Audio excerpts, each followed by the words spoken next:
Here on this edition of what we call the Lives of the Saints. And it's just kind of an excuse to have you and me and members of the parish have a little chat around lunchtime. We're live on Facebook and we're being recorded. They'll go up on social media later. But I thought where we'd begin is something that I love to do around noon every day, which is actually noonday prayer. As Episcopalians, we follow kind of a Benedictine theology, which in general terms says you don't have to pray long, just pray often. So keep coming back a couple times during the day. And so we begin with a short bit of the Psalms I'll read for us. It's a portion of Psalm 113. Give praise, you servants of the Lord. Praise the name of the Lord. Let the name of the Lord be blessed from this time forth forevermore. From the rising of the sun to its going down, let the name of the Lord be praised. Let the name of the Lord, the Lord is high above all nations and his glory above the heavens. And then our reading is from Isaiah. It's a portion of chapter 26 and chapter 30. It says this, O God, you will keep in perfect peace those whose minds are fixed on you. For in returning and rest we shall be saved. In quietness and trust shall be our strength. And at this time we remember those, especially during this lockdown kind of COVID-19. We remember those in the hospital, those on our parish prayer list, those across certainly Michigan, the third most affected state by this virus, as well as our brothers and sisters in New York and in New Jersey, and really around the world, especially as this thing spreads to places that are much less well-resourced than we are. And we remember also the prayer that Jesus taught us, and I'll pray it because we know what it's like for two people to pray, for more than one person to pray on Zoom. Let us pray. Our Father in heaven, hallowed be your name. Your kingdom come, your will be done, on earth as in heaven. Give us today our daily bread. Forgive us our sins as we forgive those who sin against us. Save us from the time of trial and deliver us from evil. For the kingdom, the power, and the glory are yours now and forever. Amen. Amen. And blessed Savior, at this hour you hung upon the cross, stretching out your loving arms. Grant that all the peoples of the earth may look to you and be saved for your mercy's sake. Amen. Amen. Amen. The noonday hour. And so here I am, folks, with a man named Ken Miller, who I could take some time to introduce, but I think I've been taking too much time to introduce folk. So I want to ask you, Ken, to introduce yourself to the lives of the saints. Like Father said, my name is Ken Miller. I live in Berkeley with my wife and my youngest child, my son, 19 years old. I've also got a daughter, 35, living over in Oak Park with her husband and her kids. Been a member of St. David's now, I want to say 9 years, if I'm not mistaken. It's been a little while. So. Yeah. And tell us a little bit about your journey to St. David's. How'd you get to the parish? Well, I grew up in what would basically, Lutheran Church, Missouri Synod, which, if you're familiar with it, is a very almost Orthodox style of church. Yeah, that's a Missouri Synod is they're watchful about who comes to communion. Very much so. Yeah. And so was this in Metro Detroit? Where was your congregation? Yes, it was at Grace Lutheran in Redford, Mm-hmm. and I attended there until I went into the Marine Corps, and then when I got out, didn't really attend church that much. The church had changed over to the ELCA, which was not a flavor that I particularly cared for. When my wife and I started dating, she was a member of Christ Church, Grosse Pointe. So we started going out there. It got to be very difficult when Ryan was born. Trying to get an infant out the door for a 9 a.m. service, drive all the way to Grosse Pointe, do the service, come back. Kind of dropped out of attending service for quite a while. And then when Ryan got into, decided to join Cub Scouts, he needed to work on his religious emblem. And so we said, okay, well, we really need to start looking at a church around here. We checked out a couple of other Episcopal churches. And then, of course, as you know, Chris, we called you and said, this is, we'd like to, try coming to a service. This is what we're looking at. You had us come in with Ryan and meet with you prior to that, and we've been there ever since. So. Yeah. And Ryan, from a Cub Scout, he's gotten big. He's now 6'2", 15. Wow. So Yeah. 6'1", 6'2", something like that. I'm not sure. My He's goodness. bigger So, than I am. Let's put it that way. and so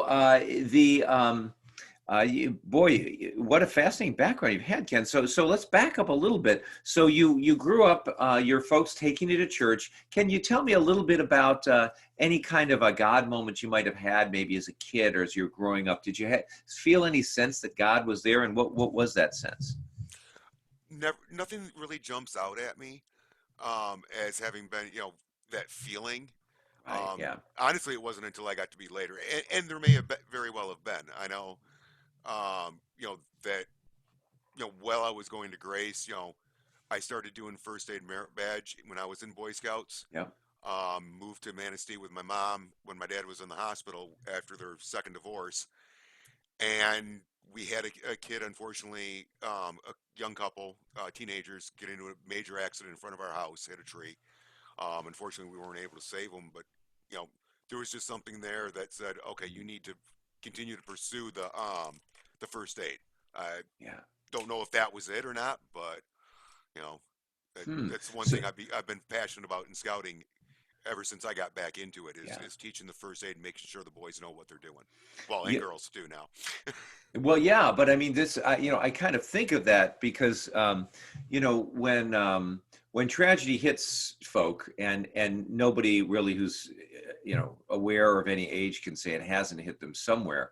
Um, this particular idea that you needed to get out and do something, that you needed to learn how to be a healer, in the literal sense. This really hit you kind of strong. Yeah, well, of course, there's been a history of with me in regarding first aid and medicine. I've you know I've always been passionate about first aid, wanting to be the best I can as far as in case somebody needs to get hurt. And originally it was just because it was the scouting way.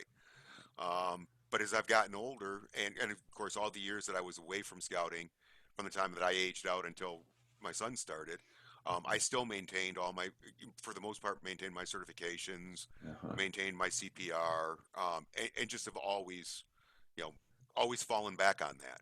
So. Now you're really a guy of many facets. Did you ever think of pursuing, like, to be an EMT or a doctor or anything like that? When I went into the Marine Corps, I had gone in originally. I was supposed to be a tank mechanic, Okay. and courtesy of our wonderful Marine Corps, they didn't quite put the right code down on the sheet when I went in, and they actually had me listed as being a tank driver. Oh, And when I was able to produce my copy of the forms from when I enlisted, and it said no tank mechanic, I was given a couple of different options because the tank mechanic school was not. They'd had me report at the wrong time. It wasn't available. So I ended up going into did the infantry route, and then ended up getting assigned to a force recon team. okay. There I got cross trained as a team medic because of the certifications that I was already carrying due to Boy Scouts. Now, if anyone's familiar with the Marine Corps, Marines do not have their own medics; they use Navy corpsmen. But the teams use they cross train somebody as a team medic, and it's pure trauma. It's not there's no being like an EMT type of deal. It's patch them up, put them on a chopper if available, hopefully. Okay. Okay. But I Well, did consider is it because Marines just, they're bulletproof? Isn't that why? we think we are. Mhm. Unfortunately, Afghanistan and Iraq have proven to us that we're not. No, it's the fact that the Navy has always provided a lot of that support stuff for the Marines because we're the ground unit for the Navy. We're not Right. actually intended to be a standalone unit. The Navy gets us to and from. Um, Although occasionally we'll hitch a ride with the Air Force, but only when we have to. Unless. um, So take me back. You've talked about a lot of interesting things we could pursue, but so as a kid, as you say, you didn't necessarily have one of these, epiphany moments where the light came from the ceiling or something, but you did feel, really a sense of responsibility and care in wanting to help an accident victim who'd been harmed, in front of your house, and that this sense of wanting to help somebody get well. kind of stayed with you. Now, as you went through high school, what is it that came into your mind to think you want to be a Marine? That was actually that was not in my mind in high school. High school was dedicated to hockey and music, Mhm. to the exclusion of pretty much everything else, including school. Um, Okay. to be honest, Yeah. um, that was where my career path lied. Okay. It was I was going to be a pro hockey player, and I was going to be one of the best defensemen ever. Well, Yeah. needless to say, life got in the way. Blew out Well, my knee. let's yeah, let's before we get into that, because I mean, so what age did you start skating? I think I was three You were when, 3. Okay. yeah, 2 or 3 when my dad put me on my first pair of skates in the backyard. Okay. And then what possessed you want to take a stick and hit people? Yeah, that's a darn good question. I skated with my sisters all the time when we lived in Southfield until I think I was 5 when we moved to Grosse Pointe. Okay. And I was in school, and some of my friends were playing hockey, and it's like, okay, well that sounds good. I thought I was a really good skater. I mean, Yeah. backyard skater. Did Started it playing. did it come to you quickly? I mean, Bill Collins talks about the first time he got on skates, he kind of made it across the rink, and he liked it from then on. Did you pick up just as quick?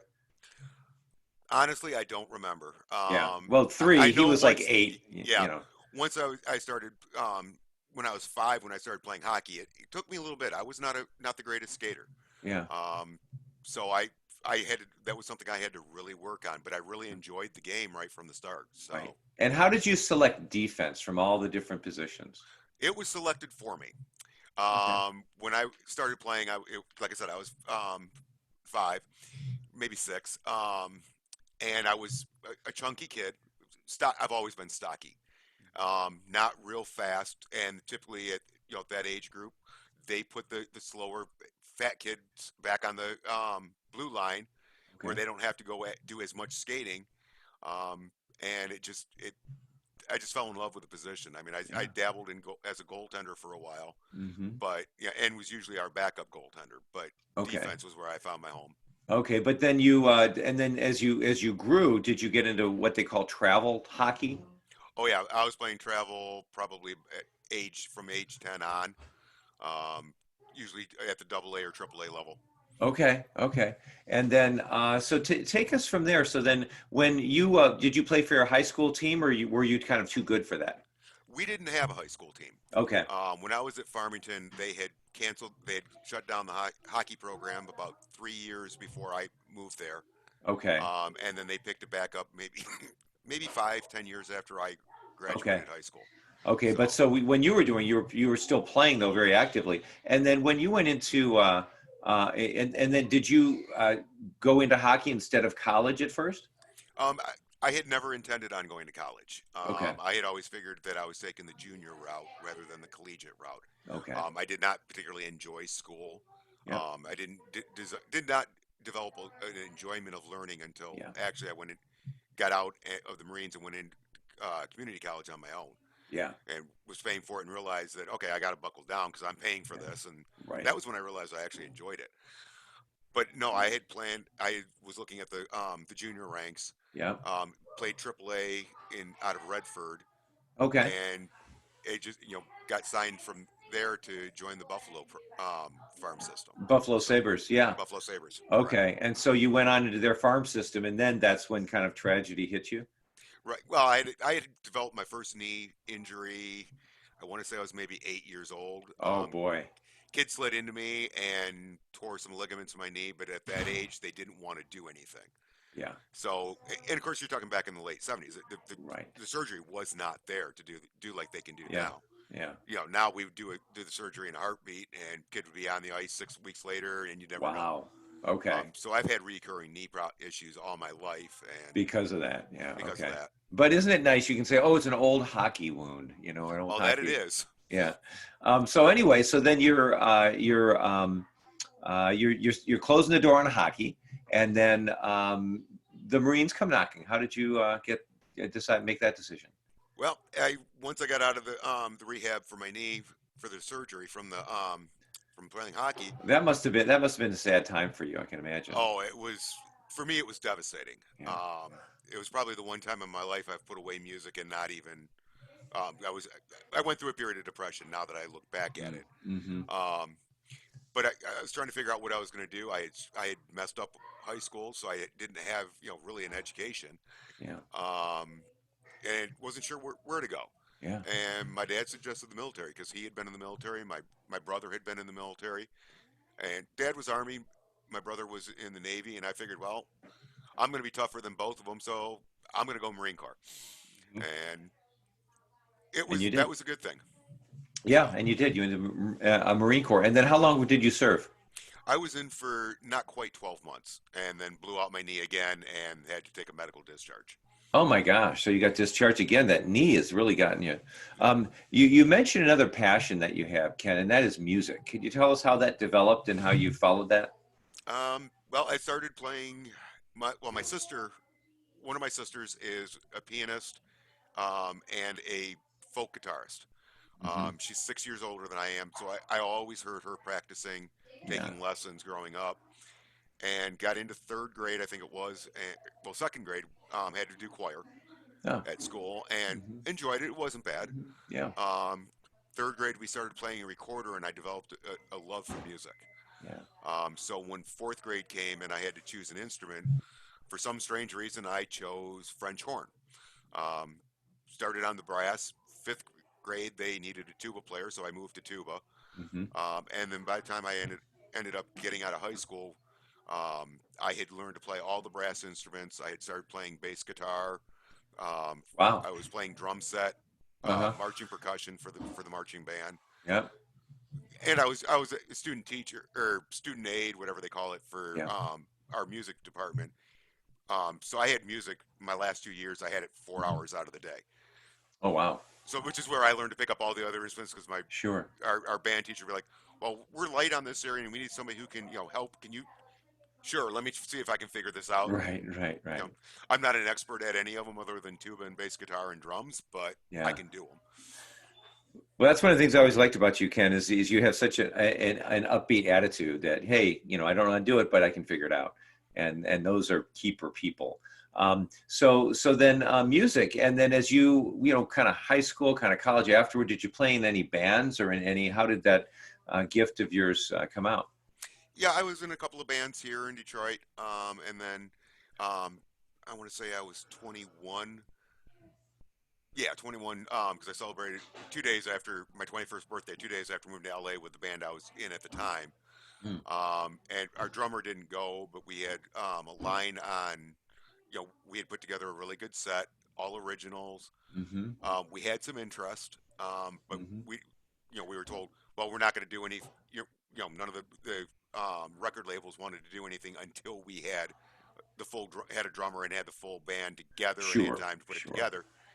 And it didn't work out in LA. So I said, after about a year, I said, I've sorry guys, I've had enough. I'm going back to the land of sanity. So Okay, so let me get this straight. So then, you had the hockey thing happen. You were in the Marines, and then did you do the music? then that's when after that Okay. was when I moved to And LA. and who moved to Los Angeles with you? One, two, three people? There were two other guys out of the three. Two. Um, Okay. we Okay. were a four piece, and our A four-piece guitarist and band, and the drummer didn't. singer. Yeah. No, he was a pipe fitter for University of Michigan at the Powerhouse. Yeah. So for him to pack up and leave like that, it was. Plus, he had a family, wife and family, Right. so that wasn't It was. just And wasn't going did to you happen. think you'd meet a drummer out in Los Angeles? I figured there was a good chance. I Yeah. knew quite a few musicians out there, Yeah. so And what was the name of the band, or did it incarnate to have a I was afraid you'd ask that. Um, the name of the band was the Lords of the Flesh. the Lords of So the Flesh? Okay. yes. And then how long were you guys together? Oh, I want to say we were together a couple years. Couple years, yeah, no, because it takes some time to you look at any like kind of bands who have long runs, and they typically will, many of them will play together for quite a while. Yeah, we had been together for the guitarist and myself had been together for about a year before we put the band together. Okay, The drummer and the singer had been together for a year. okay, Plus, the three of them had had a previous band many years before I came around because I was the youngest by about 10 years. Oh boy, okay. Um, So you moved and out to Los Angeles, and you did you guys play out very much? we played a couple of gigs. Yeah, Got a drummer that was lived down the street from us to fill in. Um, and the sound was good. The yeah, potential was definitely there. We just never clicked with a solid drummer that we all three of us could get along with. You know, got it. it's the old story: musicians and their egos.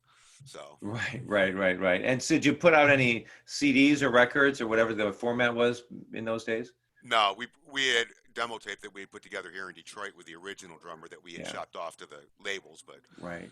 but no, we didn't record anything out there. Got it, got it, got it. And how do I characterize your music? I mean, from the title, I wouldn't say it's classical. Heavy metal. Heavy metal. Okay, okay. Um, wow. Well, so then you went to Los Angeles. Where'd you live in Los Angeles? I used to live out there. I was actually in Long Beach, Oh right yeah. off the 91. Yep, yep, yep, yep. Great. And where did whenever you go to, whenever you meet somebody who's a musician or an actor, and they tell you that's what you do, the next question is, oh, really? Which restaurant?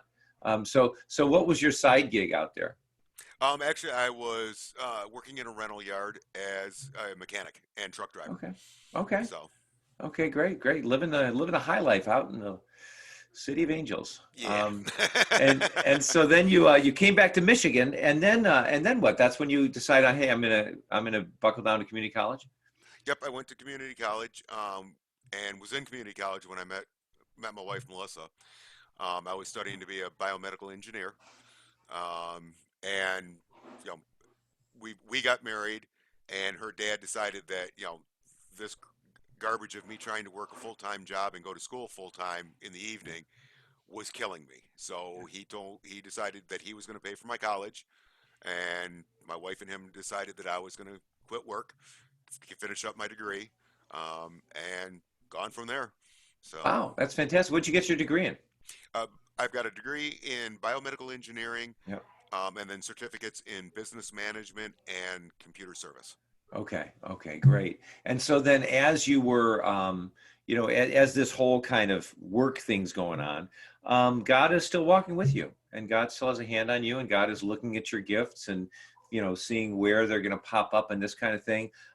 Have you ever had a time, Ken, that you might describe as a God moment or a moment of direction or, something like this? The only one I can think of is 1 year at summer camp. I had Hmm. become the scoutmaster for our troop because the scoutmaster that we had previous to me was ready to leave. Hmm. Um, and I'd taken over the troop maybe a year, 2 years before, and I got received an email out of the blue one day, and it was from a woman, single mom, with a son with a list of severe allergies. Um, they were trying to find a troop. They had thought they had found a troop. Um, and there's a funny story that goes with that. I'd actually run Hmm. into them a year before at REI. I was buying a tent. They were looking for gear for her son. Hmm.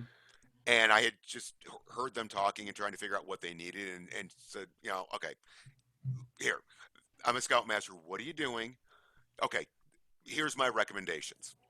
But anyways, Andrea brought her son to the unit, Yeah. and first year, he not he hadn't even been with us 6 months, and we'd had a potluck at the school where we meet, and they hadn't cleaned the tables properly. Now this boy is allergic to latex, which for anyone with a latex allergy will tell you bananas have the same protein. Um, because I knew that we were going to be having food, I had checked with the school, and they said, "Oh yeah, tables are properly sanitized, the whole 9 yards." Turned out their idea of cleaning them was to wipe them with a damp rag. Um, Avery had touched the table, touched his food, ingested the protein, and started going to anaphylactic shock. That was my first time I'd ever seen it. Yeah. Um, got him, his mom took over things, and we got him off to the hospital. Come summer camp, we had gone through all the procedures with the camp, because of his dietary issues. He also Yeah. had real severe allergy to soy. Hmm. And we told him, look, if you change anything on the menu, I have got to know in advance so I Right. can let his mom know. And is this safe? Well, unfortunately, they didn't let us know, and they changed one of the food items, and it was very high in soy.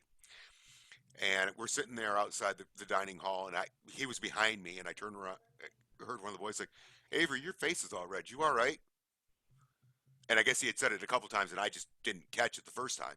And I turned around at the same time as his mom did, who, thank God, was up there for visitors night. Yeah. And he's in full blown anaphylactic shock.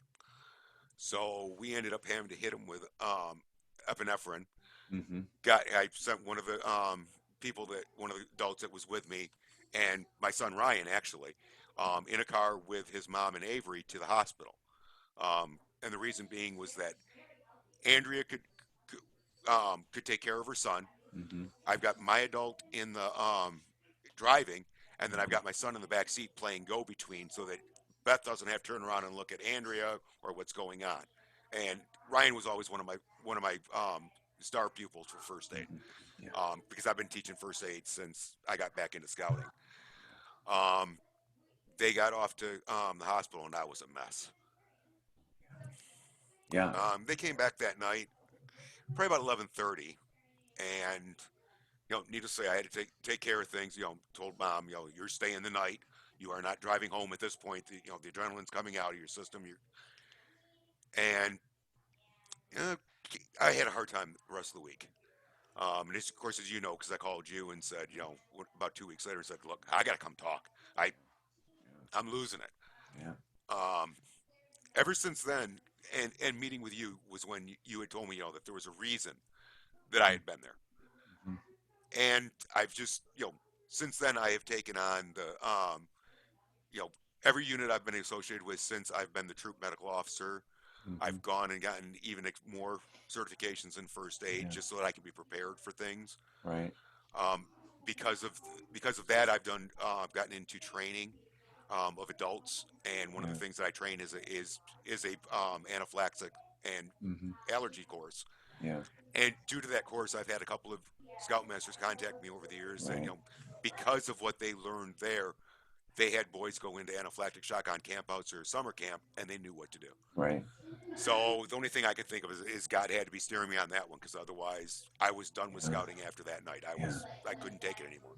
Yeah. So Wow, it's funny. There are certain things that we can't see, touch, feel, but we just kind of believe are there, like gravity. I mean, there's certain things going on in the background that we totally trust in, but to really trust that God is there is so hard for me to do because I want to touch, feel, hear, see, get proven to logically. But Ken, I think of you going through that and all of the people whose lives have been touched as a result of that. We'll never know. right, You've if really, I've saved one, it's worth my time. well, yeah, isn't that the truth? Isn't that the truth? Because you don't know what kind of life he's going to go on to lead, how Right. many people he's going to turn around in effect. Yep. That is a powerful story, Ken. I mean, truly a life or death story. Um, do you have other than attending church? Do you have any practices or activities that make you feel close to God? I mean, certainly being somebody who likes the outdoors as a scout leader, you Right. guys get out for a little while.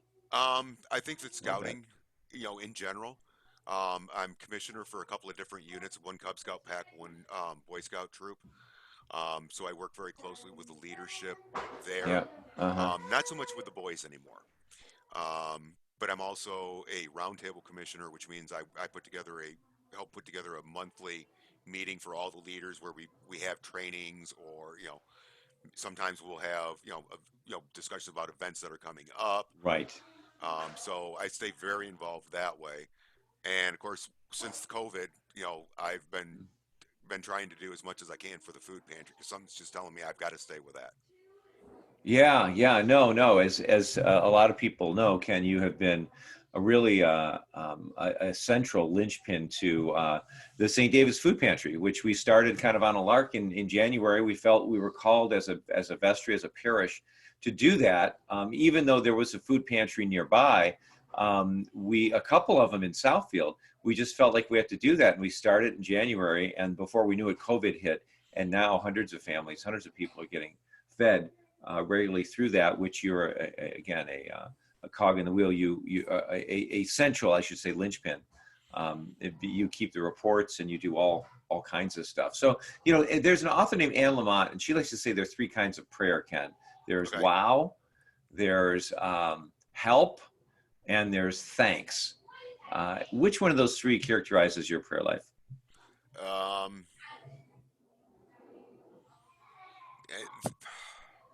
I think it's a combination of all. Yeah, I really can't say that I tend to be one that asks for help. I tend to be one that just, tends to dive in and try and, yeah, do what I got to do, yep. which sometimes gets me in trouble because I'm not the greatest when it comes to following rules in that case. I thank God for the gifts that He has given me and the fact Right, that, right. I seem to be able to come through Hmm. things. Yeah, So I really can't pin it down to, one specific thing right, is the way right, I tend to go. right. You've got so many talents. You've mentioned you've worked on trucks. You've got a mechanic talent. You certainly music, certainly sports. You've had a lot of talents for years. Could you describe like your dream job?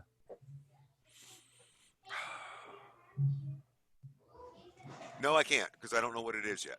Yeah, yeah, Um, I've been a home inspector. I've worked construction. yeah, I've been a mechanic. I've worked warehousing. yeah, All have been really great. I've loved them all. yeah. Some things more than others. Right. Some aspects more than others. Sure, sure, So, sure. yeah, I really can't. I I cannot honestly say that there is one thing I would consider to be my dream job. Right. Well, there's something to being a jack of all trades, as they say.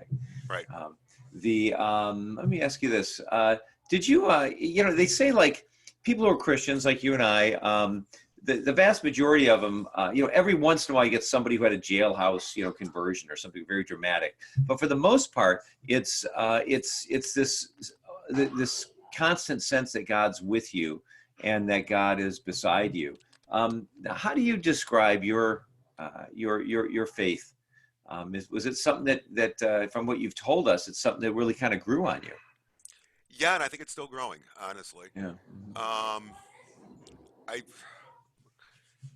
my faith was always one growing up that it was there, but it was I was never particularly religious. I was never really one to push Hmm. for going to church. It was something that Dad Right. made me do on Sunday morning if I didn't have to be on the Right. ice. As I've gotten older, started attending church mainly for my son, to be honest. Yeah. And it's just kind of, at the time, Devin was still our choir Yep. director. Melissa joined the choir, and he was dying for bass singers. Right. So it's like, okay, yeah, let me Right. get through the initial start of the scouting season, and Right. okay, I'll come do it when I'm available. Right. And then you approach me about joining the vestry. It seems to just be you know Yeah. growing. I Right. guess it's Right. Right. evolving. Is the best word I can say. Yeah. No, that's a very good word. What's the best advice you've received from a parent? It would have to be the advice my dad gave me.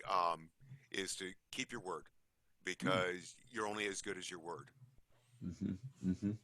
That's very good advice. That's very good advice. Reputation, very important to have. And what advice would you give your younger self? Um, Life stinks right now, but it will get better. Just stick with it. Okay. Growing up, I wasn't the easiest, financially or anything else. Hmm. You know, the path I took I probably took just about the hardest route I could. Um, you know, one thing I've always talked about with the boys in scouting is because a lot of them will ask, if I've gotten my eagle. And it's like, no, I was close. And there's a story that goes with that, and but I don't have any regrets about not having the eagle because if I had gotten the eagle, there's a good chance I wouldn't be where I'm at now, Oh, you mean the Eagle Scout ranking? the Eagle Scout rank. Okay. And if I had gotten the Eagle Scout rank, I might not be where I'm at now, and I like where I'm Okay. at. So, Yeah. you know, Yeah, it's interesting how things can many times come full circle, not always. But so let's see. Can you name a couple of activities that you really enjoy at the moment?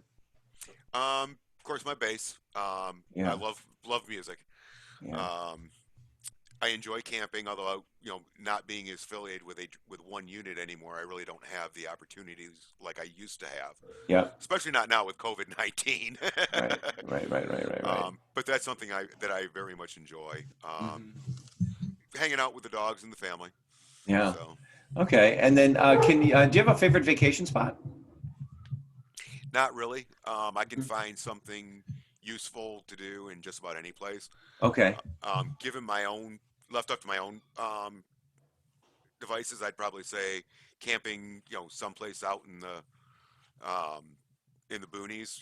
Okay. Roughing it. So Okay. carry your own food in and everything. So Okay. Okay. Can you name, speaking of food, can you name three of your favorite foods? linguine with white clam sauce. Oh, you make that, I hear. Yes, I do. Yeah. Um, Okay. chili. Mm. Um, and probably a good grilled steak. Okay. Okay. And what about ice cream? You have a favorite? I am not a real big fan of ice cream. I'm not a big fan of sweets. Oh, okay. I'm hypoglycemic, so I have to be very careful Okay. of my sugar levels. So I'm not a real big sweet eater. And would you call yourself an introvert or an extrovert? I'd say probably an introvert. Hmm. I have to force myself to be outgoing Yeah. with people that I don't know. I've never been comfortable in crowds. You know, Okay. I can get up in front of a crowd. That's fine. Right. That's easy. Hmm. But as far as being part of it, not my style. Okay. Okay. And then do you have is there a Miller family tradition? Do you guys have a family tradition? Not really. Yeah. The closest thing we had to one, we had to break when Ryan was born. Was always that you know the son it gets the father's first name, but unfortunately there is not much you can use for a first name when the middle name is Kenneth. It's just nothing strong enough, so we had to break that. Okay. So Okay. And then what spectator sport do you like? Do you tend to gravitate toward hockey? Do you like soccer, football, baseball? I really like soccer. Hmm. I really like college football. Hmm. I like football. It's just I'm not a big fan of the pro game because of all Sure. the antics of the guys when they make a play. They got to celebrate. I'm sorry, you're doing your Right. job. Right. Right. Right. Hockey, I have a problem with the way the game has gone. Like Bill, I'm old school. Yeah. Get into the corner and grind, and the skating and shooting and passing stuff and never making contact kind of rubs me wrong. But Okay. Okay. Spoken like a true defenseman, somebody who likes to check people. yes, Are you reading anything of interest, or what? Have you read anything of interest in the last 6 months? um, lately I haven't been doing a lot of reading. Hmm. Um, been keeping up a lot of this of the COVID-19 Yeah. stuff. Hmm. I've been doing a lot of studying for to become a certified instructor for wilderness remote first aid. Okay. Um, and of course, with the COVID, we're doing so much online for both scouts and for the Hmm. church that I'm Hmm. doing a lot of reading on stuff. Yeah. YouTube, how-to videos. Yeah. So not really doing a lot of reading at the moment. Yeah. Yeah. Yeah. What well-known person, living or dead, would you and Melissa like to have over for dinner? Well, if my brother-in-law sees this, I'll never hear the end of it. But honestly, Barack Obama. Yeah. Hmm. I was never a particularly big fan of his politics, Yeah. but he's a very interesting man. Yeah. To just sit down and talk with him would Hmm. be, to me, would be very Hmm. interesting. Hmm. And can you name like a movie that's had like a significant impact on you, or one that's maybe one of your favorites? Uh, some of my favorite movies are definitely the Star Wars ones. I'm a sci-fi Hmm. geek, Okay. but really had an impact on me, not that I can think of. Yeah. Yeah. But Star Wars are some of your favorites. Yeah, like I said, sci-fi. What other sci-fi adventures have you liked? The original Dune movie was really Okay. good, Uh-huh. but only if you do the director's cut. Okay. Um, and I like some of a lot of the English sci-fi where Hmm. it's more tongue-in-cheek. Okay. Red Dwarf is absolutely Yeah. hysterical. Yeah. Um, I like the English comedy itself is big for me. Okay. So Okay. Monty Python, etc. Monty Python, Are You Hmm. Being Served? Um, Mr. Bean. Mr. Bean, Keeping Up Hmm. Appearances, all those. And how are you guys doing during this time of social distancing? We're doing very well. Um, of How are you course, keep how are you keeping in balance? by the fact I'm keeping in balance because of the fact I'm home maybe 50% of the time, to be honest. Okay. Between being at church for food pantry and plus still working as an Hmm. inspector for the insurance companies, Yeah. where I'm out at people's homes. I'm busy. Yeah. Plus doing scouts. Melissa's got, she gets out enough to keep from losing her mind, but she's Yeah, still I working saw her full get her time. coat on and leaves. So she's getting out all right. Yeah, she went out to have a cigarette. Yeah. So, Mm-hmm. but yeah, she's still working full time. So for her, Mm-hmm. it's, she's got that going. So. Okay. Now, what's the number one thing you've learned about yourself, or can you name one thing you've learned about yourself during this time of COVID? I would have to say that when the pressure's on and people are counting on me, I'm gonna figure out a way to get it done. Mm-hmm. Whether I think I can or not, I'll figure out a way. Right, right, right. And then final question for you. When this lockdown is over, I'm going to make a beeline for blank.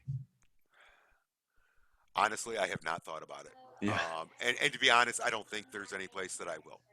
yeah, Um, I think just because of the fact that I am still out and about in the public, right, I'm the one that does most of the grocery store runs and everything right. else. Mm-hmm. You know, so for me, the lockdown really hasn't been much of a lockdown. Right. And like I said, I'm not one to do crowds areas, so that pretty much rules out Right. any of Right. that type of stuff. So no, Mm-hmm. I honestly don't see me making a beeline for anything. The ability to do so if I want to, yes, Right. Yeah. but Mm-hmm. actually doing it, probably not. Right. Right. Right. Well, Ken, it has been great chatting with you for this last hour or so, or almost been. And I want to thank you for taking some time to chat. It's great to learn more about how God has worked in your life, how you have, kind of come up with a vocabulary to see where we are in the world, and really inspired by the amount that you give back. I think that's, you've always been a reliable, kind, in general, jolly soul. And I can see why. I mean, I have a deeper understanding. So thank you for opening up yourself to this interrogation. Oh, my pleasure. All right, friend. Have a good rest of the day. All right, you do the same. Okay, bye bye. Bye.